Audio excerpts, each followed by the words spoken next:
Ladies and gentlemen, you're watching GEEKCASTER, everything sci-fi, fantasy, and geek culture. I'm Michael Seven Michael, and today we have in our virtual studio Blackest of future Dayveonne Bussey. Shiniest of heads, Corey Davis. Yes, you're watching GEEKCASTER, everything sci-fi, fantasy, and geek culture. So we're going to talk about a bunch of things. Let's just for people that want to fast forward and want to know, we're going to talk about Obi-Wan on Disney, Emergency Delivery Man, The Boys Season 3, Night Sky, and we might throw in some little extra things there. So let's start out with my band, my boy, one of my favorite characters, Obi-Wan Kenobi. Disney, I'm so happy that you did it right. You pulled the trigger. Well, that too, because Mandalorian, we didn't want no damn Mandalorian. We didn't want that. We didn't ask for that. Hold on. Wait. We didn't want that. What do we want? What do we want for years? And we got him second. Book of Obi-Wan. No, well, that too, but we got Book of Boba Fett. Everybody was like, oh, when we first saw Mandalorian, we got excited. Is this a trick? Is this going to tell us, like, another name for Boba Fett? You tricked us twice. You gave us not only Mandalorian instead of Boba Fett, you gave us Baby Yoda instead of Yoda. You know, so that's two, like... Grogu. It's not Baby Yoda. Yoda is totally different. Yeah. So, we're mad about that. Let's just be real. Real fans are mad about that. Real fans are mad about that. Hold on. Can I interject for a second? Hold on. Wait. Let me just get my rant out. And then you can... Okay. Then I'll just sit it back and go. So, go ahead, go. They were okay. They had its moments. The end of the season was really good because we got a little bit of Luke. But it was like, what's happening here? What is the focus here? What's happening here? And then when we got Book of Boba Fett, it's like, yes, fans have been wanting Boba for decades. What are we gonna do? And then halfway through, you gave up. You gave up on Boba Fett. You're like, all right, well, now let's add some more characters, and now let's add this one. Let's add Luke. What are you doing? Can you stay focused? But Obi-Wan, you thought this through. You were thinking. You had your ginseng tea. You were well rested. You were like, this is a complete thought. We're gonna have a complete thought on this one. We're gonna run through adventures and make it make sense. You know, you might throw in a cameo, but it's not distracting. You didn't do one of those. These are not the droids you're looking for. You didn't do none of that. Because that's what you did with the Book of Boba Fett. That's what you did with Mandalorian. This is not the series you're looking for. Yes, it is the series you're looking for. Stop it. No. So anyway, that's the end of my rant. Thank you, Disney, for Obi-Wan. For the fans, hardcore fans, you gave us the feeling of Star Wars, you know, like the Star Wars we knew, but still glossy with technology. Like I didn't feel like, you know, it was like a bad sci-fi channel TV show. And I love you, sci-fi, but come on, remember when you first started? Let's be real. So I didn't get that feeling. Michael is going ham, ladies and gentlemen. Because man, out of all this, come on, man. I got the rack of lightsabers right over there. You know how I feel about it. You know, and I just like, thank you for doing it right. Because when you know, okay, go ahead. Sorry, I'm out. Go ahead, guys, I'm out. What do you think of Obi-Wan? Go ahead. I ain't got nothing to say. All I gotta say is, yo. I'm actually going to jump in and defend Mandalorian. Mandalorian came out of nowhere, and it was immediately a fan favorite. Yeah. I will agree with you that Boba Fett could have used his own story, but they tried to follow the Mandalorian formula.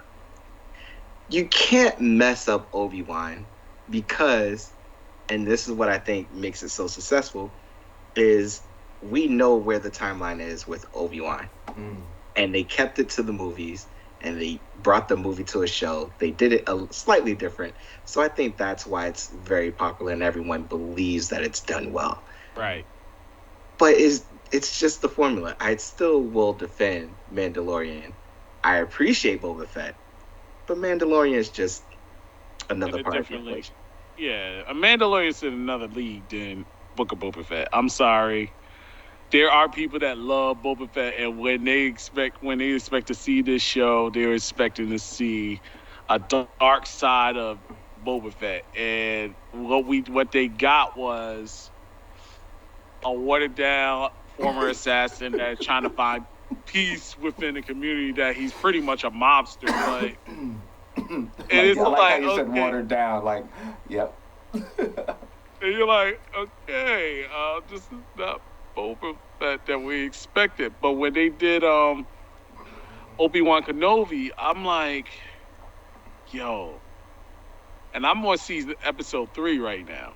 Oh, you got to watch episode 4. But I did watch episode 4. Sorry, I finished episode 4, and I had to say no, episode 3, son.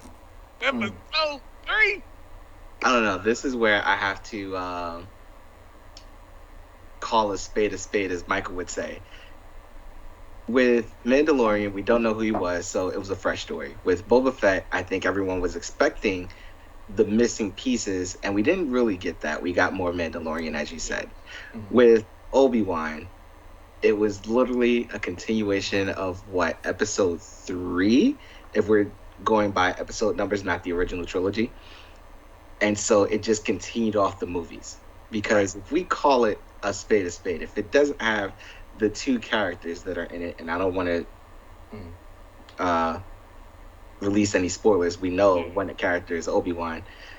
If it didn't have that second character, would it be an interesting show? I think it would fall into the same recipe as Mandalorian and Boba Fett. Mm-hmm. Yeah. But because they're just filling in those characters that we know from the movies, it's pretty much the same writing. They're not doing anything different. I mean, and again, Boba Fett, the Book of Boba Fett and Mandalorian, they're definitely not on the same page. No. Because at least there were some one-liners and moments and things like that are now part of the everyday culture. Like, this is the way. I mean, come on. There are moments, there are very rich moments, to be fair, in Mandalorian. But that's all it was. Curiosity moments and a bait and switch throughout the whole series. Like, there's a uniform, a guy's wearing a uniform. Like, they were like teasing the fans. Everyone that knew a lot about Boba Fett were constantly teased until they injected Boba Fett in the series to spin off and do his own thing. And I thought that was unfair. Stop playing with me. And anyway, let's move on because we were supposed to talk about more stuff. But Star Wars, I'm watching you. You're going to get some bow-bows. I'm about to stop it. Stop it. I'm just going to say, those 2 main characters, if they didn't come back from the movies, you would hate the show. You would be singing a different tune. Interesting. And also, they're coming out with a season 2 of Obi-Wan, so just to let y'all know. I think there's season 2 and 3 is already greenlit. Yeah. All right, so let's move on. What's next on our list? Emergency. Cool. Now, you guys didn't see that yet, right? No. You know what? Only because I want to see Dayveonne. I think Dayveonne's reaction is going to be so rich because he's brought up, serious topics, even on his own podcast and different things. Like, I really let's push that to next show. Okay. I will say, I did watch the trailer, and the trailer gave me American Skin vibes as well as Queen and Slim vibes. So I feel like the story has been done. I don't want to call it redundant at this point, but it's not really that new of an idea based off the trailer from what I've seen. Would you agree to that, or would you say that it's more? You know what? I didn't see Queen and Slim. No, because I was just like, no, you're not getting me with that. You know what it is before you go into it. Stop it. Don't waste my time. Yes, I'm with power to the people, but you're not going to get me with that. Stop it. I want a good story. Stop it. I find that this was like interesting because it has elements of different. I say it this way because I don't want to spoil. I do think it's worth it because of the pop culture commentary, the racism commentary, and what would you do? It really makes you think. Well, what would you do in that predicament, or what do you think other people will do? And you normally don't get that. You don't get that, like all that in that sandwich of a film. And having young people in the film. So how about we do this? How about we compare Queen and Slim to Emergency? Because since you didn't watch it, I think it's only fair. Oh my to goodness! Give Emergency a good equivalent. But even someone like as soon as someone said, "This is what happens," like I knew. Corey, I feel like it's something the same that thing you with don't know Emergency. how you don't know how that's gonna end. The other one, it's like as soon as you watch the trailer, you're like, you're wasting time out of my life. And an audience, that's my role. I said that from the other show. My role is to not let you waste your time watching crap. That's my new role in the show. I'm doing this for the folks. People. I'm triggered because Queen and Slim was not trash. It was not trash. It probably wasn't. It probably wasn't. Are we gonna move on to the next movie? Move on to the next movie. Delivery Man. Delivery Man. Okay, Corey, you inspired this being on the list because this was like the comedy drama version of the pseudo documentary that you were watching, that you had us watch. Yes. The funny thing is, I actually watched this movie when it came out. I remember Delivery Man because Vince Vaughn is just Vince Vaughn. You watch all of his movies. Right. Upon doing some research of the movie, this is actually based on a true story. Gotcha. It's based off of a play that they had called Starbuck. Starbuck was then turned into a movie, but it was also based on a French-Canadian man who went to a sperm donor clinic and he fathered 250 children. And so the creators of this movie said, well, that's a lot. We were originally going to say 150, but now we have to come up with some ridiculous number. Mm-hmm. And 533 it is. That's crazy. It's a very good movie. It really is. It really is because the funny parts were funny. The touching parts were touching. They just hit again, almost like that other film. And I think that's why I said to watch Emergency because it's not straightforward. And you don't know how it's gonna end. You don't know how it's like you kind of get an idea, but then you have no idea. And I appreciate that because one, that's not easy to do, writing wise, storytelling wise. Because I think now we just live in a time where people have so much content. You literally could watch movies from the 40s, 50s, 60s, 70s, and be like, I know everything as far as film. You couldn't do that in the 80s or the 70s. You couldn't do that because you had to actually go to the movie theater. And even when it came to, I guess, the late 80s, 90s with VHSs, you were still limited. Right. You have access to so much right now. Because of that, the whole point of this rant is just to say that we kind of know what's good now. I mean, people all have different tastes. People still have tastes, right? Just like a song. Oh, that's amazing. Oh, that's crap. But for the most part, we know what the beginning of a movie is. We know what the turning point is. Like there's certain, even if we don't know how to describe it, we are aware of it. We're more savvy. So I think that's why a lot of the films that like the horror films that make fun of horror films, the whole Scream thing, because, suspense. We know what's going to happen. They got us. But we fall for it every time, but we know what's kind of going to happen. And I think that, this was cool for that. Yes.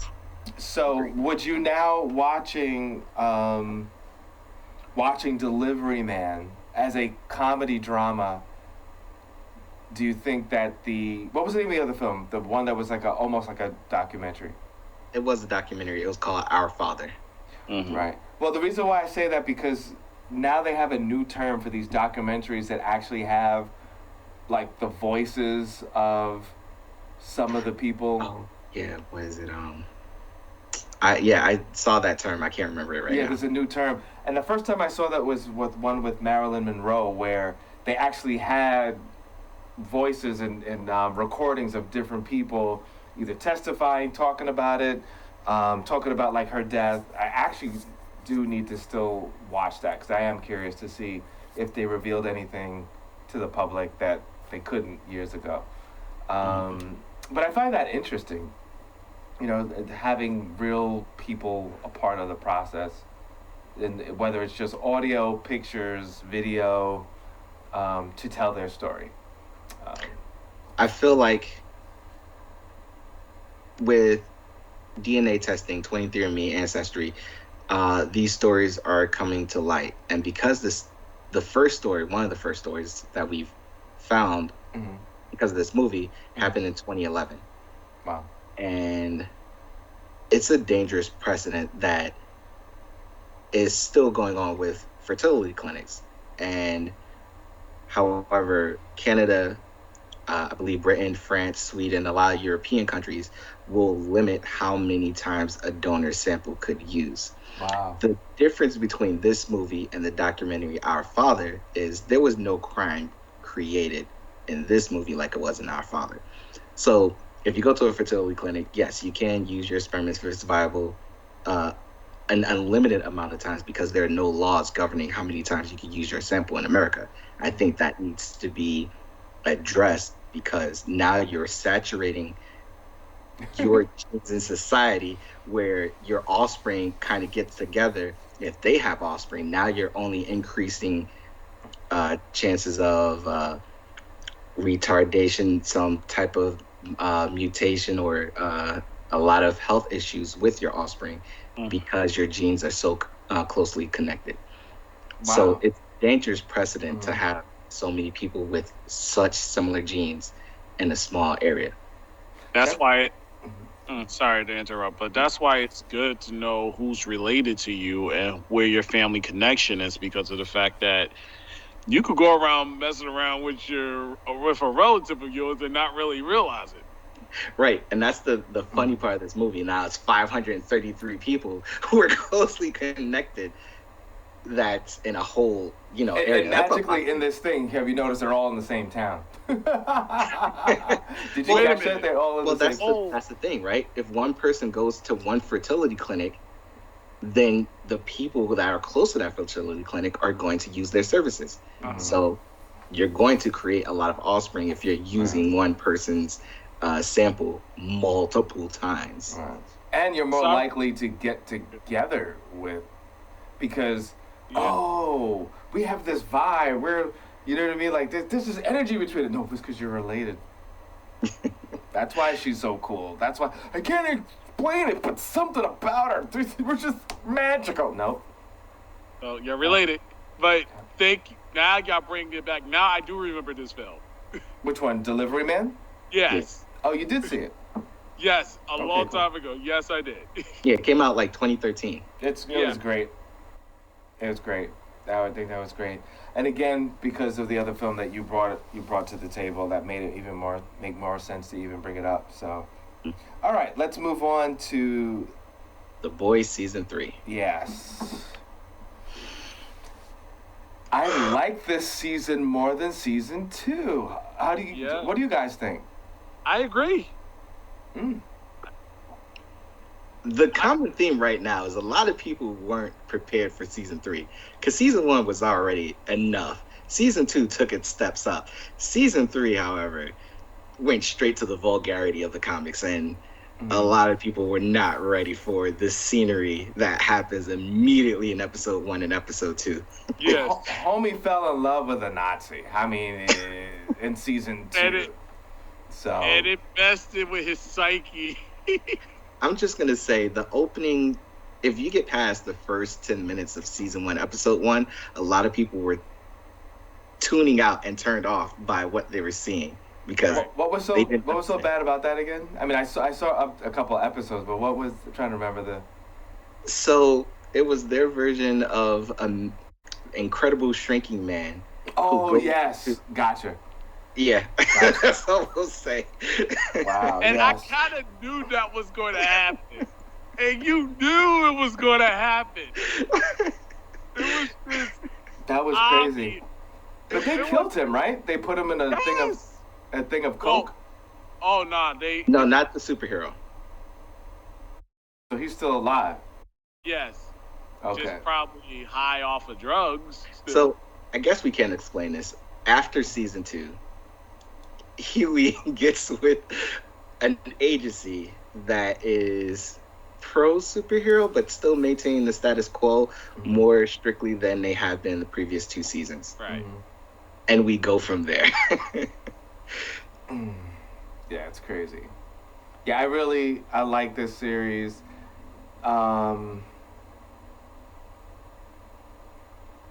You know the cartoon, was it Incredible? Yeah. Incredible? What was it called? No. Oh, Incredible. No, Invincible. Invincible.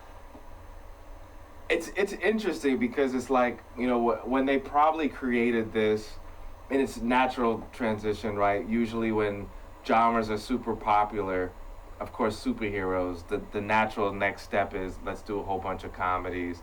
The natural step is now let's do things that are anti what it's about. I mean, it's kind of like a no-brainer.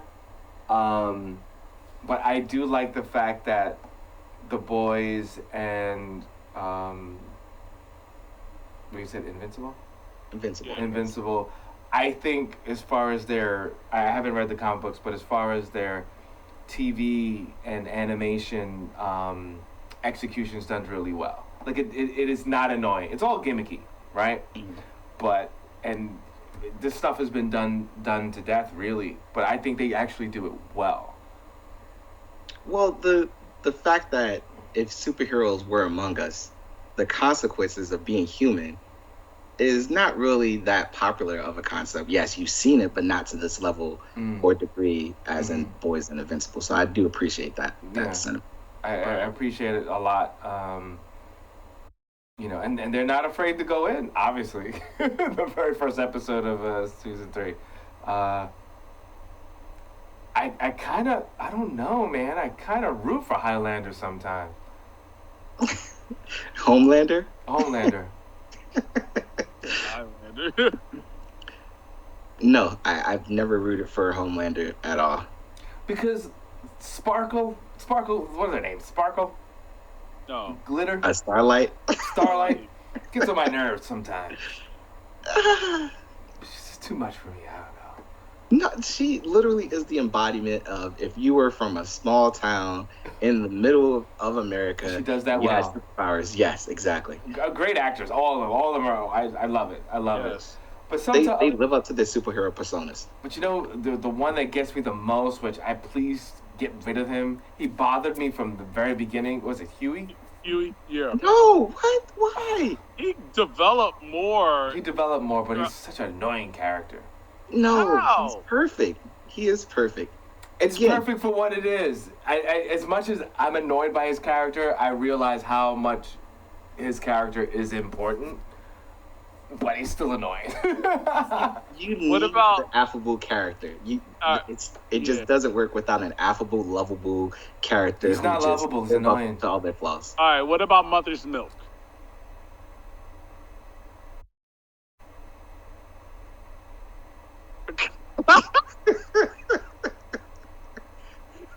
You guys really? What about Frenchie?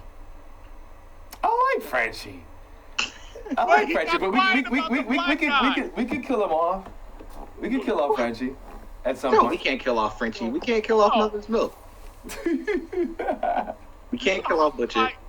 You saw how quiet Michael got when I said Mother's Milk. I mean, he is 90s black movie history. So, you can't kill him off. You can't. He's a legend. I wouldn't even say that. I feel like the team that they created, hence the boys, if you haven't gotten to that part, it works with all of them. It doesn't work if one's missing. Now, I will say this. I'm a huge fan of Black Noir. Mm. A huge fan of that character. No, because of the character in the comics. Yeah. Yeah, but that's really interesting because they actually, I think because of fans, and they were like, well, who is playing that? And because in the comics, he's not black. Correct. In the comics, I might say, because you're not doing it in the show. In the comics, he's Highlander. He's a biological clone of. So I think it's very interesting that, like, they're like, well, people found out he's black. He is black. Why don't we just make him black? But how does that affect? Did we find out Black Noir's identity? Mm-hmm. Well, I did. I don't know if you didn't. Yeah, we all did. In the show. Well, not on the show, but before. That's what I'm saying.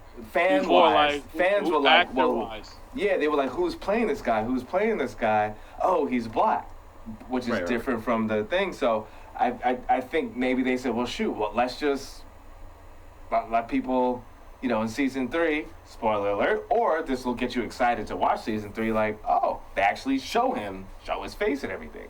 I didn't get to that part yet. Okay. Oh, well. But here's the twist. What I think they may do, and it's just a theory, it's not set in stone, take it with a grain of salt. Suppose the Black Noir is black, but it's a black version of Homelander. Yeah, I can see that. Yeah, but I mean, it's kind of weird. I mean, they don't look alike at all. They don't, No. But just genetically? Yeah, genetically it's a black version of Homelander.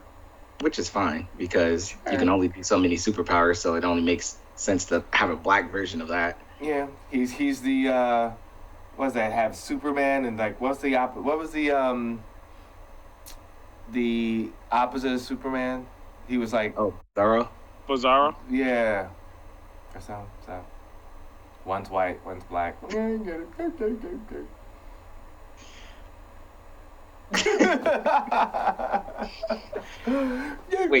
we have not been giving these shows ratings. I know. And we're also running out of time, so we'll get everything else next time. We'll talk about, I really want a nice guy. Go for it, because I ain't got much to say, because that took too long to heat up for me. So go ahead. Oh, wow. That's one of the things that I was talking about. The longer you watch it, the more you're rewarded. And the fact that they use elderly couples to move the medium along, I thought was genius. Interesting. And what do you think, Dayveonne? I haven't seen it. Oh, my gosh. You got to watch it. I will say you should watch it. I mean, I do think it's kind of cool.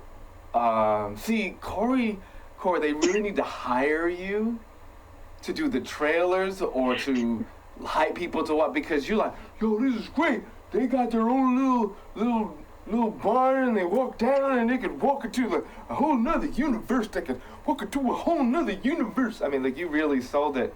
And then I watched it, I'm like Corey could write his own film. When did you finish?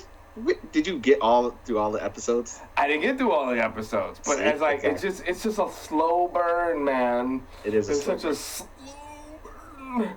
I feel like by the time I finish watching, I'm gonna be old like the couple in the freaking series. Oh, Jesus, it's a fire. You know what, Dayveonne? I will take your advice. I will try to write the perfect show or movie. Yeah. That's our concept. All right, peoples. Thank you so much for watching. Listen, we're telling you what's good, the bad, the ugly, what you should watch, what you shouldn't watch. We're gonna save minutes, hours, days out of that you could hold on to your life. Or we're gonna we gave you warning. So if you chose to go watch it, go right ahead. You may get a different perspective from yourself. I could mention a really good show that no one's gonna watch, and Michael could just hate on a really good show and make you not watch it. Right. All right, you're watching GEEKCASTER, everything sci-fi, fantasy, and geek culture. We're out.